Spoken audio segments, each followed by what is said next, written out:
evening, ladies and gentlemen, and welcome to the 7 o'clock main news. In tonight's headlines, the Council of Ministers holds its weekly meeting under the chairmanship of the Acting Premier and Foreign Minister.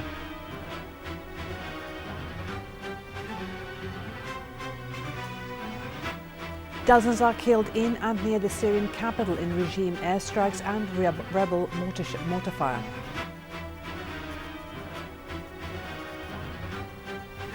At least 10 Palestinians are killed when Israeli artillery shelled another school run by the UN Palestinian Refugee Agency, the UNRWA, in the Gaza Strip.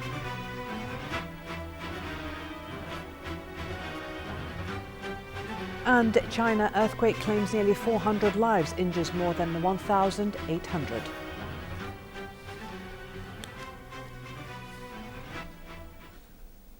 His Highness the Emir Sheikh Sabah Al Ahmed Al Jaber Al Sabah sent a cable of condolences to His Excellency the President of China Xi Jinping on the victims of the earthquake that hit Yunnan province in western China.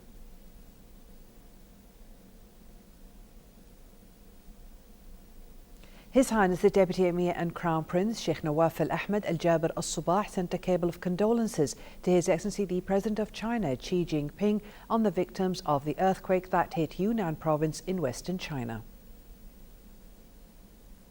His Highness Sheikh Jaber Al Mbarak Al Hamad Al Sabah, the Prime Minister, also sent a similar cable.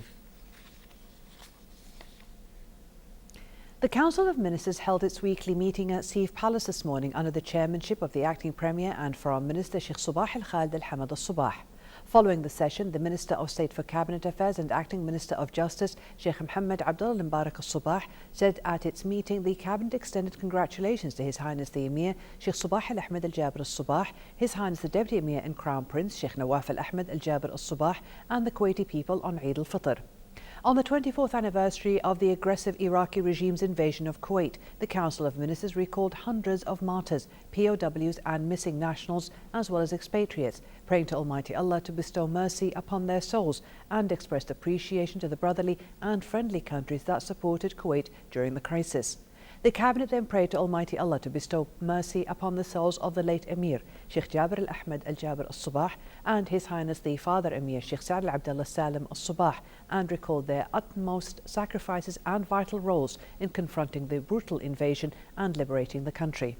Remembering this bitter anniversary, the Council called on the Kuwaiti people to take lessons from this incident in boosting national unity and cohesion in order to continue the march of building and developing the country and strengthen its security and stability under the wise leadership of His Highness the Emir.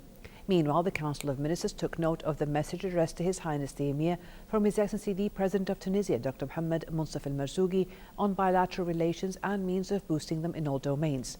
The Cabinet then took note of the message addressed to His Highness the Emir from the UN Secretary-General Ban Ki-moon, in which he praised Kuwait's solid support for the humanitarian efforts in both Syria and Iraq and expressed appreciation to His Highness the Emir over his distinctive role in this field. Within the framework of implementing the statement issued by the Council of Ministers on confronting the recent chaos and law violations, the Deputy Premier, Minister of Interior and Acting Minister of Awqaf and Islamic Affairs, Sheikh Mohammed Al Khalid Al Hamad Al Sabah, briefed the Cabinet on the steps taken by the Interior Ministry at various levels to complete the procedures of preserving the state's security, stability and national unity. On the other hand, the Cabinet listened to an explanation by the Minister of Social Affairs and Labour and Minister of State for Planning and Development Affairs, Hind Al Sabih, on measures adopted by the Ministry of Social Affairs and Labour to correct the course of some of the public benefit societies and address its flaws in order to achieve its desired objectives and encourage its members to contribute to the country's development and progress.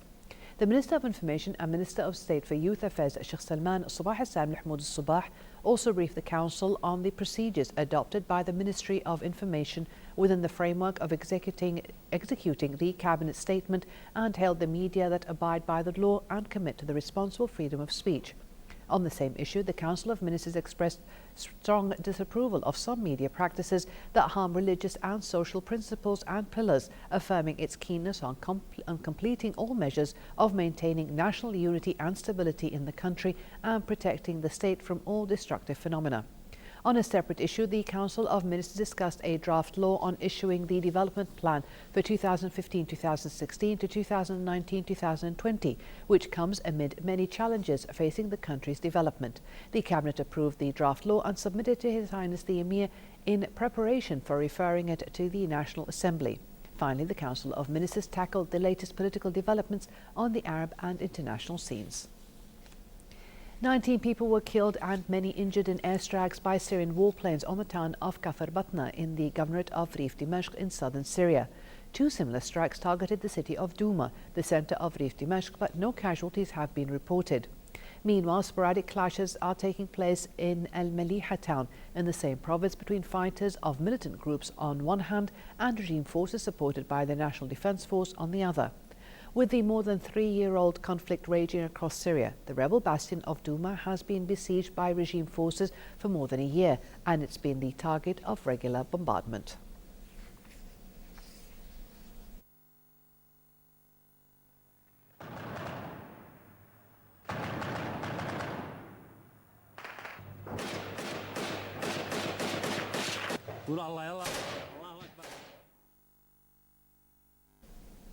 While the international pressure is intensifying to secure a ceasefire between Hamas and Israel, Gaza's population is struggling hard to survive a deadly war, especially after attempts to implement a ceasefire have failed so far, leaving more death and destruction.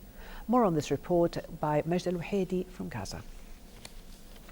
In the torn war enclave, what is supposed to be protected places under international law are no longer safe, as Israel targets them with deadly firepower. In the third such incident, Israel targeted a United Nations school in the southern city of Rafah. This school is a shelter for thousands of Palestinians who had been made homeless by Israeli forces. But Israel pounded the school.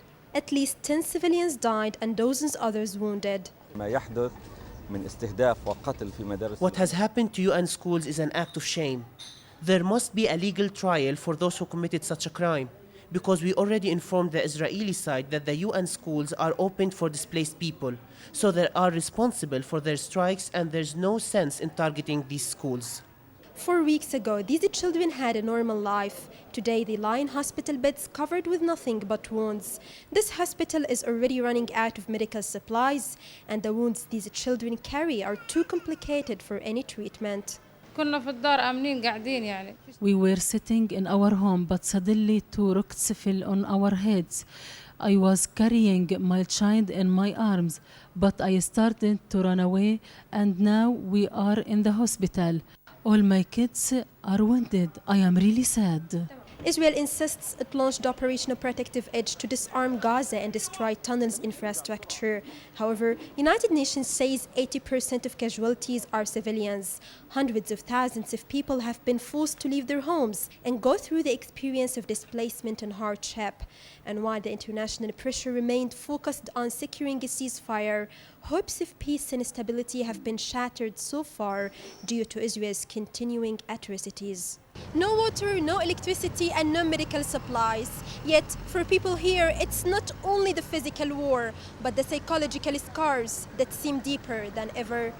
Majd Al-Wahidi, Kuwait TV, Gaza. Palestinian groups, including representatives from Hamas, held their first formal meeting in Cairo today with Egyptian mediators, hoping to pave the way towards a durable ceasefire agreement with Israel. Talks focus on a list of demands agreed by the Palestinian factions, including an appeal to Egypt to ease movement across its own border crossing with blockaded Gaza. It wasn't clear how far the talks would progress after Israel declined to send its envoys.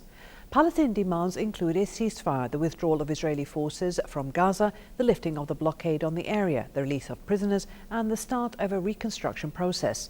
Israel began its air and naval offensive against Gaza on July 8th after what it said was a surge of cross-border rocket salvos by Hamas and others. Gaza officials say 1,804 Palestinians, most of them civilians, have been killed and more than a quarter of its 1.8 million residents have been displaced.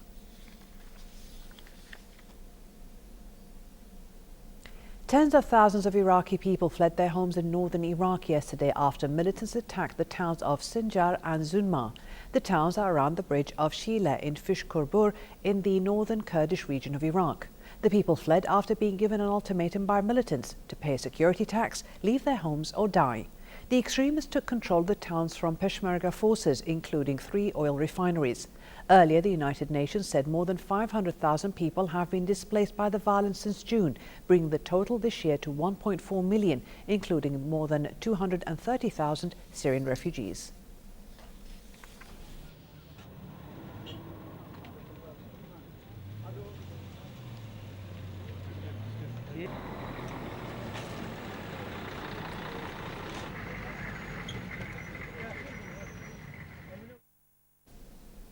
U.S. Secretary of State John Kerry called on African leaders to rein in corruption in order for their economies to grow and lift their citizens out of poverty.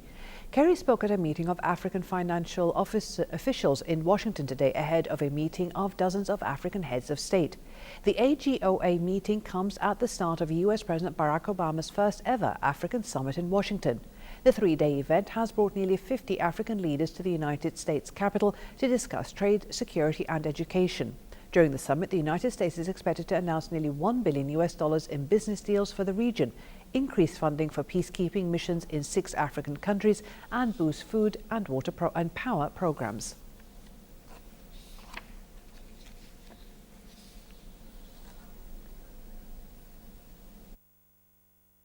Fighting corruption is a definitive, critical part of that process. To do so will take courage. And yes, it sometimes means assuming risks. But fighting corruption lifts more than a country's balance sheet.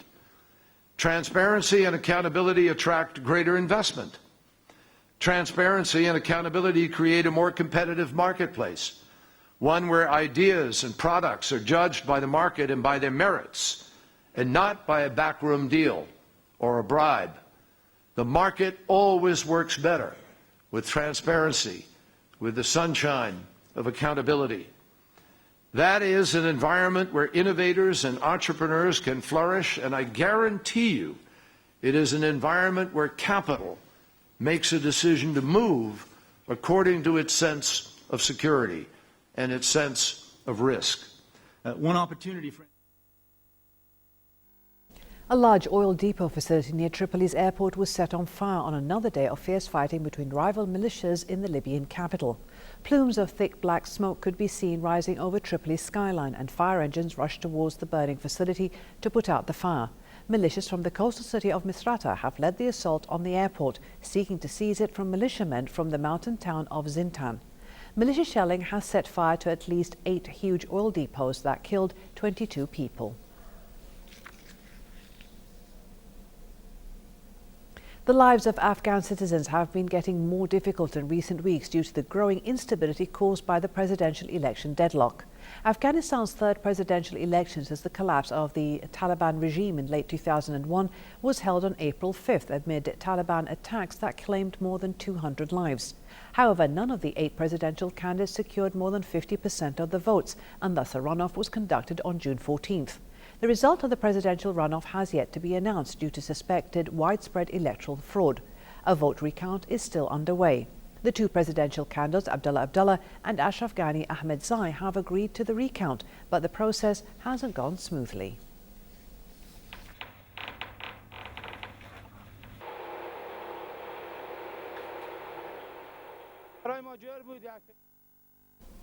China today rushed thousands of soldiers, police and firefighters, as well as 8 planes to its southwestern Yunnan province, which was devastated by a strong 6.5 magnitude earthquake. The death toll from yesterday's earthquake, said to be the most powerful to hit the quake-vulnerable province in the past 14 years today, stood at 398, with some people still missing. The quake prompted an emergency evacuation of about 230,000 people, as nearly 80,000 homes had collapsed and 124,000 others were seriously damaged. The rescue work has been hampered by continuous heavy rain, which has disrupted traffic, lowered temperatures in the remote area, and made food and medicine shortages even more acute. A passenger ferry carrying hundreds of people capsized today in central Bangladesh, and authorities said 2 people died and at least 44 reached safety. Rescuers and local people recovered 2 bodies from the water by afternoon, and divers were expected to join the rescue efforts shortly. Local media reported up to 250 passengers were on board, but that couldn't be confirmed. Scores of people are killed in ferry accidents every year in Bangladesh, a low-lying river delta where boats are the most common form of travel. Investigators have blamed overloading, unsafe vessels and poor navigation facilities for the accidents. The Kuwait Stock Exchange ended on a positive note today as the market's 3 main indices closed collectively in the green after retreating in the previous session. The price index climbed 0.29% or 20.7 points to close at 7,144.33 points. The weighted index added 2.8 points to close at 484.24 points, while the KSX 15 gained 11.6 points to settle at 1,187.77 points. Number of trades amounted to 3,345. The value of traded shares reached just over 16.1 million Kuwaiti dinars, and the volume of exchange stocks was 115.9 million shares. For a chance to see our reports again, please visit our YouTube channel at MOI Kuwait News. And to recap tonight's news, here are the headlines once again. The Council of Ministers holds its weekly meeting under the chairmanship of the Acting Premier and Foreign Minister.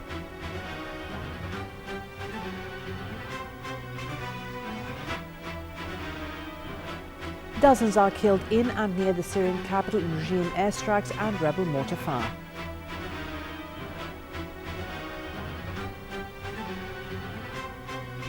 At least 10 Palestinians are killed when Israeli artillery shelled another school run by the UN Palestinian Refugee Agency UNRWA in the Gaza Strip.